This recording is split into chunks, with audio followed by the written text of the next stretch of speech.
जिसे अल्लाह रखे उसे कौन चखे। तैयारा हादसे में पायलट के बच जाने पर लोग हैरान।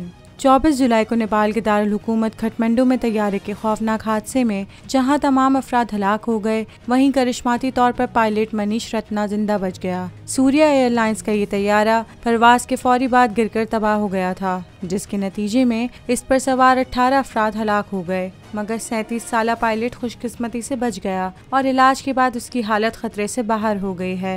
मनीष रत्ना ने खटमंडू के तरबून इंटरनेशनल एयरपोर्ट से बम्बार्डियर CRJ-200 तैयारे को उड़ाया, जिसमें फ़िज़ाई कंपनी की तकनीकी अमले के 17 अफराद, एक पायलट और एक को पायलट सवार था। तैयारा उड़ान भरते ही रनवे पर क्रैश कर गया और उसमें आग लग गई। पायलट को फौरी तौर पर अस्पताल मुंतकिल किया गया, जहां डॉक्टरों के मुताबिक उसकी हालत मुस्तहकम है, मगर उसकी पसलियां टूट गई हैं। हादसे के बाद कॉकपिट तैयारे से टूटकर अलग हो गया था, जिससे पायलट को बचने में मदद मिली।